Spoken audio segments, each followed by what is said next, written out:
वो जो विवेकानंद था, महर्षि रामानंद जी का शिष्य, वो एकदम उसको सदमा सा हो गया कि 5 वर्ष का बालक और ऐसे गुड़ रहस्य बोल रहा है, ये कहाँ से लाया ऐसा ज्ञान।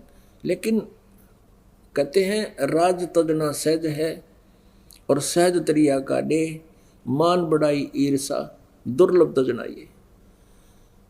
अरे भगवान पाने के लिए औरों ने कथा सुनावा हम, और जब भगवान सामने आ रहा है, सारा कुछ बता रहा है, ज्ञान निर्णायक हो चुका है, अब भी जो नहीं मानता तो वो तो एक दुष्ट इंसान है।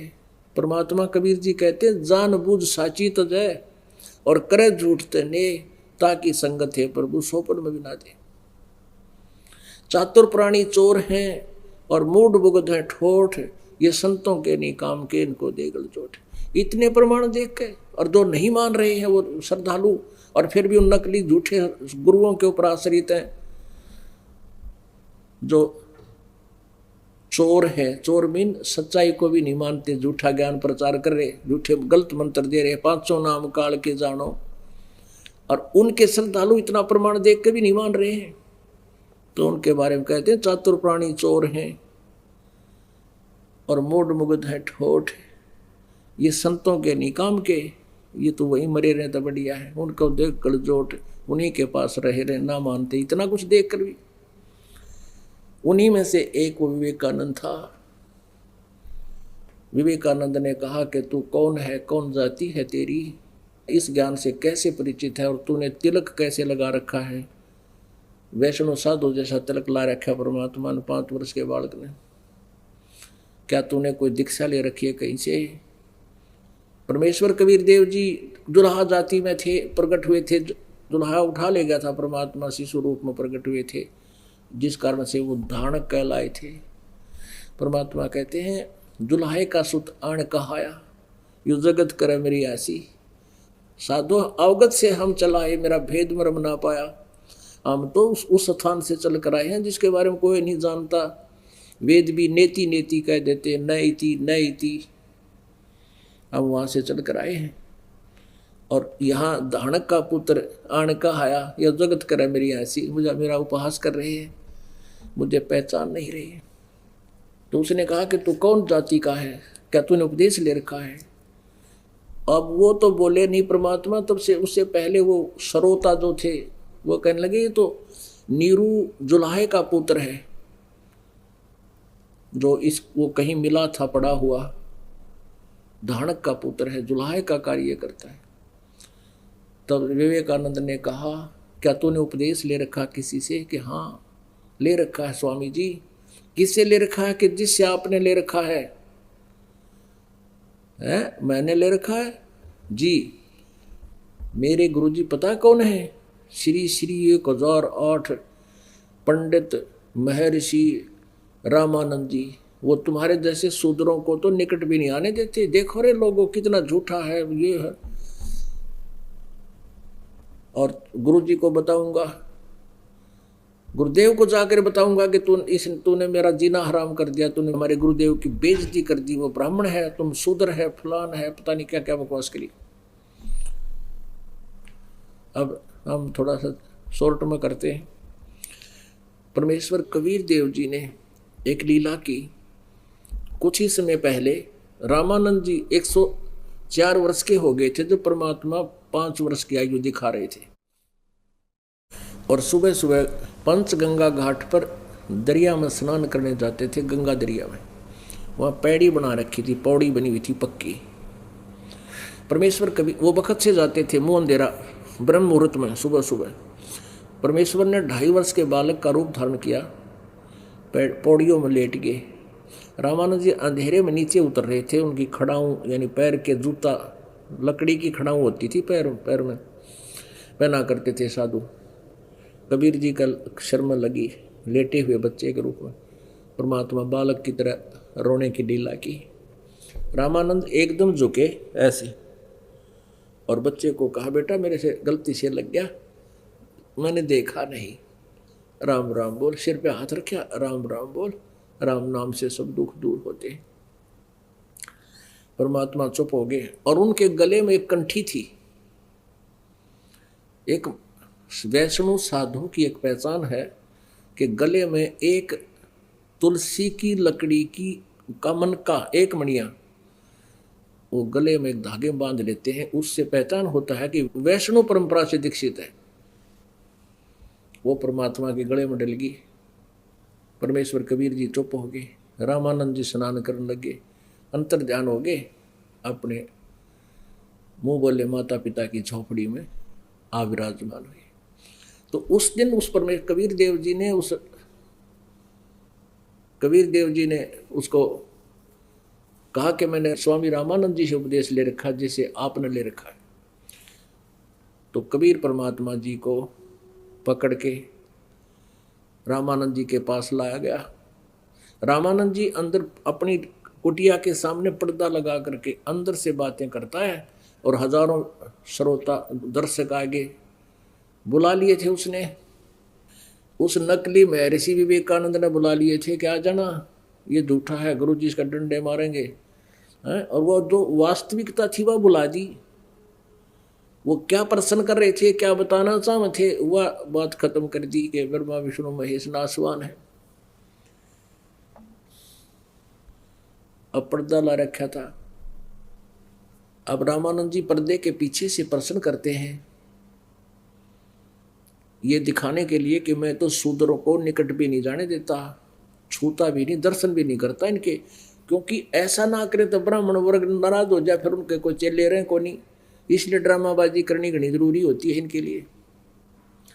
और उस समय छुआछूत भी चरम सीमा पर थी। तो अंदर से प्रश्न किया उसने, रामानंद जी ने, आडा पर्दा लाए कर रामानंद भोजनते, दास गरीब कुरंग छवि अदर ढाक कूदनते।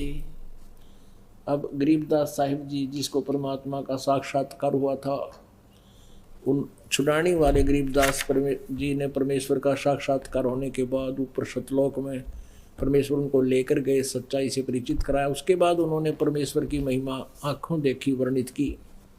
आडा पर्दा लाए करे रामानंद भोजनते, दास गरीब कुरंग छवि अदर ढाक कूदनते। कुटिया के अंदर आगे पर्दा लाकर बाहर परमेश्वर खड़े, कबीर जी 5 वर्ष की आयु में, और रामानंद जी बूझते हर ऐसे कूदते हैं जैसे मर्ग कूद जाकर अंदर क्रोध में। कौन जात कुल पंथ है, कौन तुम्हारा नाम, दास गरीब आधीन गति ही बोलत है बलि जाऊं में। अब जैसे तुलसीदास जी ने रामायण को लाखों वर्ष के बाद दोबारा चित्रित कर लिख दिया, ऐसे एक ज्ञान योग होता है जिसकी उसकी उतनी उतनी रेंज होती है। तो उन्होंने जो भी पहले घटना घटी थी श्री राम जी के साथ, वो चलचित्र की तरह सामने चल पड़ती है राइटर के, जिसका ज्ञान योग खुल जाता है। तो परमेश्वर कबीर जी ने आदरणीय गरीबदास साहिब जी का ज्ञान योग खोल दिया था, उनकी वो अंदर की जो दिव्य दृष्टि ऑन कर दी। तो पिछली घटना जो भी वार्ता हुई थी वो एज इट इज आंखों देखी बता रहे हैं। रामानंद जी बोले, कौन जात कुल पंथ है, कौन तुम्हारा नाम, दास गरीब आधीन गति ही बोलत है बलि जाऊं में। गरीबदास जी कहते हैं जैसे परमात्मा होके और एक गुरु शिष्य की भूमिका निभाते हुए, और कहते इतना अधीन होकर बोलते हैं कि बलिहारी जाऊं उस परमात्मा की इस लीला पर। गरीबदास जी कहते हैं, और फिर ऐसे अधीन होकर भी नम्र भाव से परमात्मा कबीर जी कहते हैं, जात हमारी जगत गुरु परमेश्वर है पंथ, कह कबीर लिखत पड़े मेरा नाम निरंजन कंत। कि जात हमारी जगत गुरु, मैं सारी सृष्टि को ज्ञान देता हूँ, मेरे अतिरिक्त किसी के पास यथार्थ ज्ञान नहीं है। और यही वेद बताते हैं कि वो परमात्मा सतलोक के तीसरे धाम से चल कर आता है, और यथार्थ ज्ञान प्रदान करता है। अब जब परमेश्वर ने अपने आप को कहा कि मैं ही परमात्मा हूँ, नाम निरंजन कंत, निरंजन ये काल से को निरंजन मानते हैं, और जात हमारी जगत गुरु। परमेश्वर है पंथ, एक ईश ये ब्रह्म है, ईश्वर ये परब्रह्म है, ईश ये ब्रह्म है, इसको अक्षर पुरुष भी कहते हैं, ईश्वर ये परब्रह्म है, इसको अक्षर पुरुष भी कहते हैं, और परमेश्वर ये परम अक्षर ब्रह्म है, ये सत्य पुरुष है, कबीर जी है। तो क्या कहते हैं, जात हमारी जगत गुरु और परमेश्वर है पंथ। जैसे कोई तो विष्णु पंथ से है, विष्णु जी का उपासक है तो उसका विष्णु पंथ, और कोई ब्रह्म तक का साधक है उसका ब्रह्म पंथ, ईश की पूजा करता है यानी ब्रह्म की, तो उसका वही मार्ग है।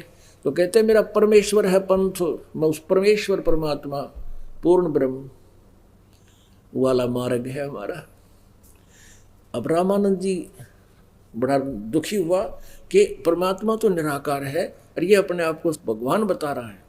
रे बालक सुन दुर्बुद्धि, घटमट तन आकारे, दास गरीब दर्द लग्या हो बोले सिरजनहारे। अब गरीबदास जी कहते हैं परमेश्वर ने जब अपने आप को परमेश्वर कह दिया, मैं परमेश्वर हूँ, परमात्मा हूँ, रामानंद जी का दर्द हो गया इस बात का। ने बोला रे बालक सुन दुर्बुद्धि, तेरा घटमट तन आकार, तू साकार दिखाई देता है, तेरा शरीर है, तू भगवान कैसे कहता हो, तो निराकार है और विष्णु का उपासक।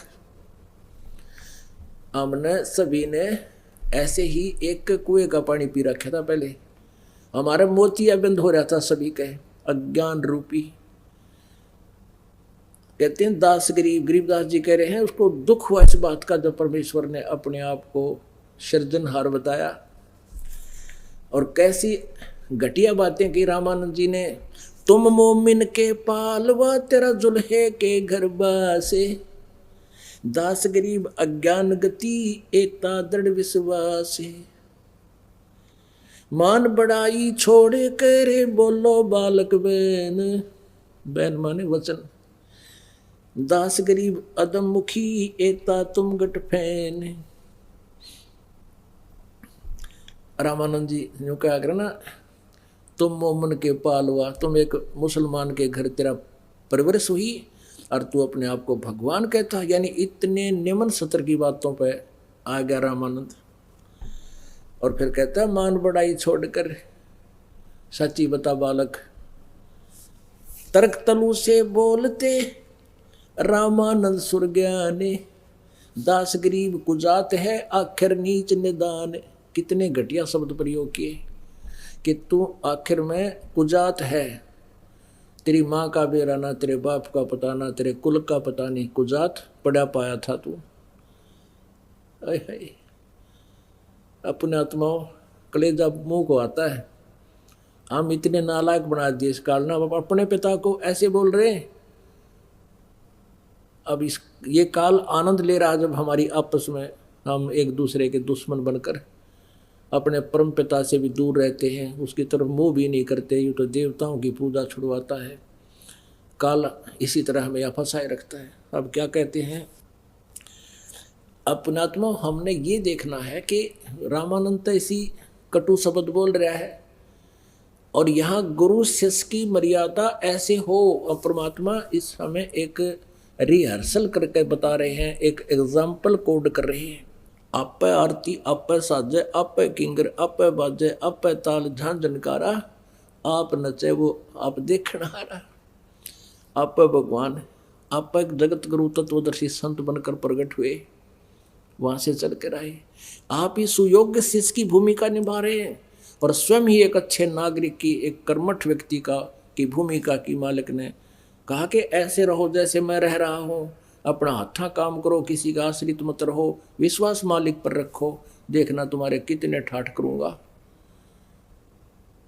वो परमात्मा सारी सृष्टि को आहार देने वाला और स्वयं कपड़ा बुनकर यहाँ रोजगार अपना गुजारा करके दिखा रहा था हमारे लिए, ताकि हम भूल जाएं कोठी और बंगला ने, हम ना चाहें इन बकवादों को अपना टाइम पास करें, भक्ति करें, पीछा छुड़वाओ, सतलोक चलें जहाँ हमारे महल खाली पड़े हैं।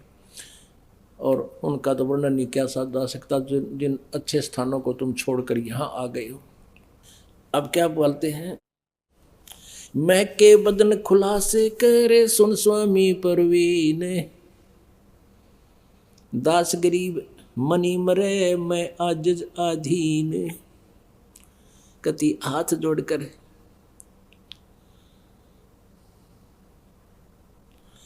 अब क्या कहता है, परख नरख नहीं तो को नीच कुलीन कुजात, दास गरीब अकल बिना जेते कहीं ये बात।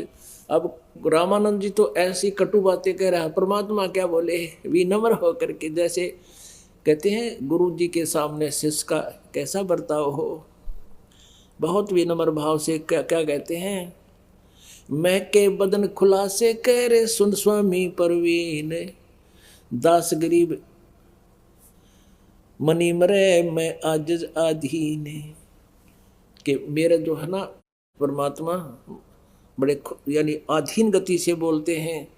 और क्या बताते हैं, मैं अवगत गत से परे चार वेद से दूरे, दास गरीब दसों दिशा में सकल सिंधु भरपूर। अब परमात्मा क्या बताते हैं, ए स्वामी, ए गुरुदेव, सृष्टा में, सृष्टा माने सारी सृष्टि का रचनहार, और सृष्टि मेरे तीर, ये अनंत कोटि ब्रह्मांड ये मेरे ही आश्रित है। जाके अर्ध रोम पर सकल पसारा, ऐसा पूर्ण ब्रह्म हमारा।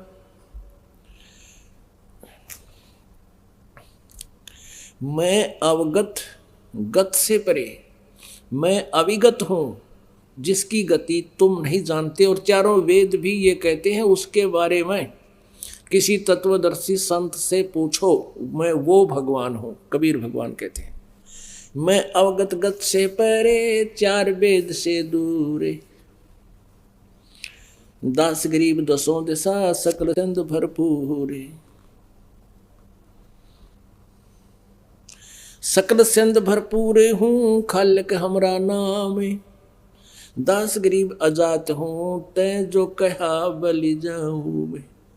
अब परमात्मा कहते हैं रामानंद जी को कि मैं सर्व यानी सकल सिंध भरपूर हूँ, मेरी प्रभुता सभी ब्रह्मांडों पर है और मेरा कोई जात नहीं है। फिर भी आपने मुझे जो कहा कुजात कहा, मुझे सिरोधार्य है क्योंकि आप मेरे गुरुदेव हैं। जात पात मेरे नहीं बसती है बिन थाम, दास गरीब अनिन गति ही तन मेरा बिन चाम। मेरा शरीर आप जैसे पांच तत्वों का नहीं है, शरीर तो है आपको दिख रहा है मेरा, लेकिन मैं विदेही हूँ। विधेयी का अर्थ है कि तेरे वाला शरीर हमारा नहीं है, पांच तत्वों से बना नहीं है।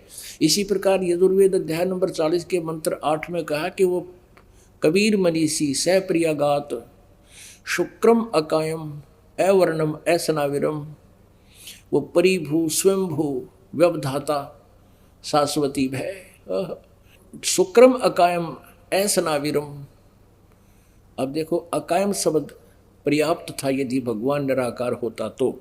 शुक्रम अकायम यानी उसका जो परमात्मा का शरीर माता पिता के योग से बना हुआ नहीं है और नाड़ी आदि जोड़ जुगाड़ से रहित है, वो स्वयंभू है। नहीं तो स्वयंभू शब्द नहीं होता उस मंत्र के अंदर, अगर केवल अकायम कहकर छोड़ देते उसको। ए स्वामी सृष्टा में सृष्टि हमारे तीर, दास गरीब अधर बसों अवगत सत्य कबीर। अब परमात्मा कहते हैं मैं ऊपर रहता हूँ, सबसे टॉप मोस्ट प्लेस पे, सबसे ऊपर सुन शिखर में, और मैं अवगत सत्य कबीर। ऋग्वेद मंडल नंबर 9 सूक्त नंबर 86 के मंत्र नंबर 27 में कहा कि वो परमात्मा ध्युलोक के तीसरे पृष्ठ पर तीसरे स्थान पर विराजमान है। ऋग्वेद मंडल नंबर 9 सूक्त नंबर 96 के मंत्र 18 और 20 में स्पष्ट किया है वो परमात्मा तीसरे मुक्ति धाम में विराजमान है, और वही परमात्मा अन्य रूप धारण करके चौथे लोक में भी विराजमान है और वो चतुरस परमात्मा है। ए स्वामी सृष्टा में सृष्टि हमारे तीरे, दास गरीब अधर बसू ऊपर रहता हूं मैं अवगत सत कबीरी।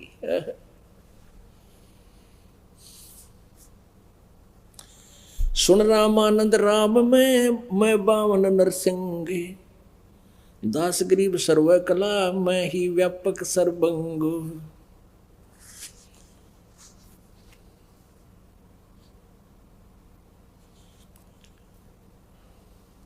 सुन स्वामी सत भाख हूँ, भाखू माने सत कहता हूँ, झूठ ने हम रिंच, दास गरीब हम रूप बिना और सकल परपंच। मैं रोवत हूँ सृष्टि को, मैं रोवत हूँ सृष्टि को, ये सृष्टि रोवे मोहे। कह कबीर हमरे वियोग को समझ न सकता कोई।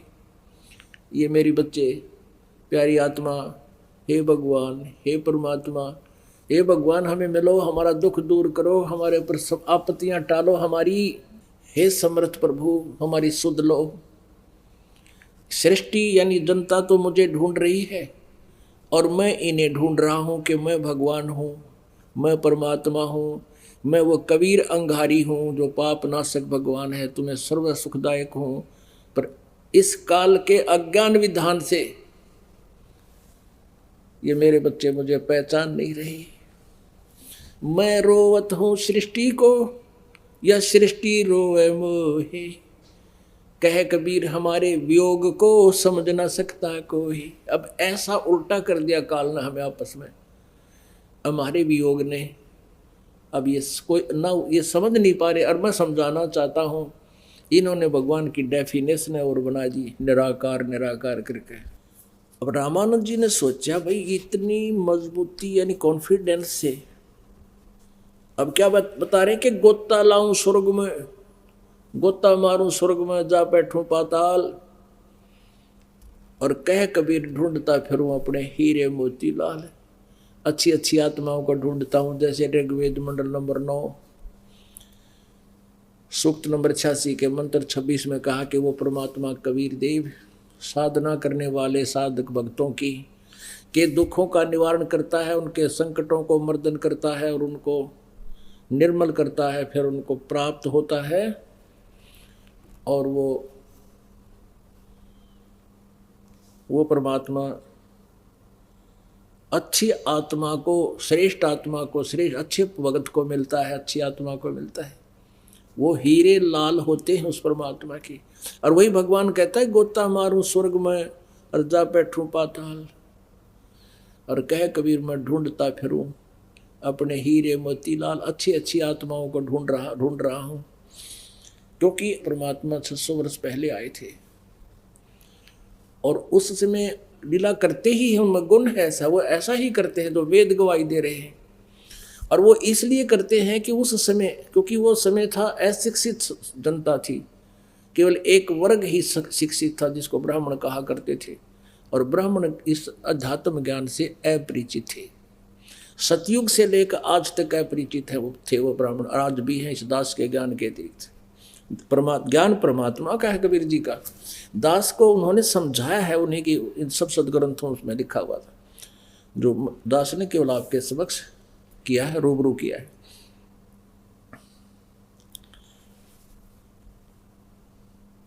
तो उस समय इसलिए परमात्मा ने उन अच्छी आत्माओं को मिलकर अपने उस यथार्थ स्थान से भी परिचित कराया। फिर उन्होंने पुण्यात्माओं ने आगे गवाही दी कि कबीर इज गॉड। हम सुल्तानी नानक तारे दादू को उपदेश दिया, जात जुलाहा भेद न पाया वो काशी मोह कबीर हुआ।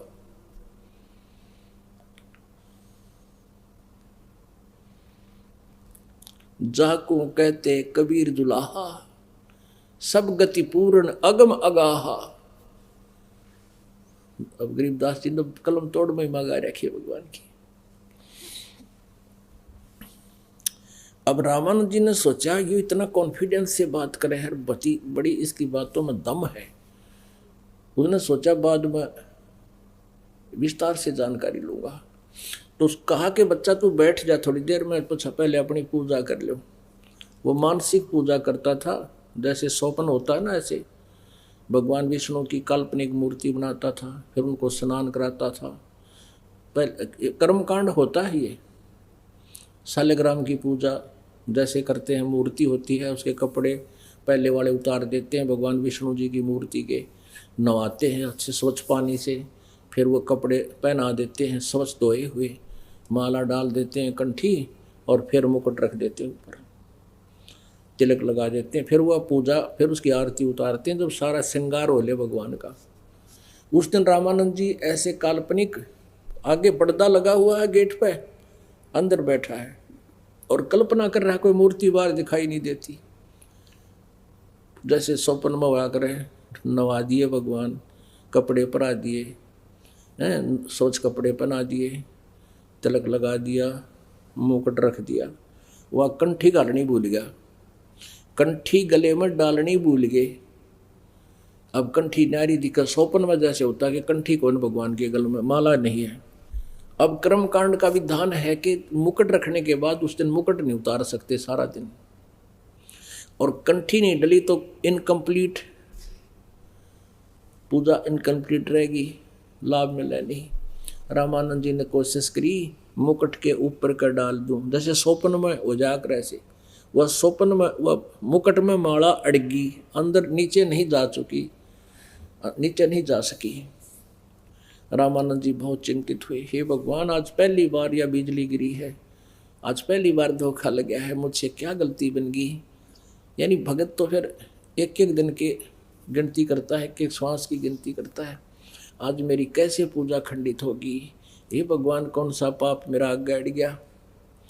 परमात्मा बाहर से बोलते हैं कबीर जी कि स्वामी घुंडी खोल के तब माला गल डार, और गरीबदास इस भजन को समझ सके करतार। अब रामानंद जी को बाहर से परमात्मा की आवाज़ सुनाई जी कबीर देव की, 5 वर्ष के बालक की, कहा कि स्वामी जी इस माला की गांठ खोल ले और फिर गले में डाल के गांठ ला दे, मुकुट उतारना नहीं पड़ेगा, अपने आप की पूजा सफल हो जाएगी। अब रामानंद जी ओए होए, अब काहे की माला गाला था, काहे की गांठ लावा था। अब वो डोडी पर्दा, वो पर्दा रखा तो फेंक दिया, एकदम बाहर आया सपीटते, और उस धानक के पुत्र, जुलाहे के पुत्र को, शूदर के पुत्र को अपने सीने से लगा लिया। अपने आत्माओं, एक तरफ तो इतना छुआछात थी, सामने ब्राह्मण वर्ग बैठा था और कई सैकड़ों की संख्या में, एक तरफ तो लोकलाज और एक तरफ वो गरीब निवाज। ब्राह्मण सोए जो ब्रह्म पे छाने, कहते हैं लोक लाज मर्याद जगत की, तरण जो तोड़ बगावे, जब कोई राम भगत गत पावे। अब एक तरफ तो सारा समाज, लोक लाज, ब्राह्मण कुल, इज्जत और बेइज्जती का सवाल है, और एक तरफ भगवान खड़े दीनदयाल। तो यहाँ इसका नाम है ब्राह्मण, इसका नाम है भक्त। समाज नहीं देखा। मीराबाई ने कहा था कि सत्संग में जाना मेरा ना छूटे, चाहे जड़ का मरो संसार।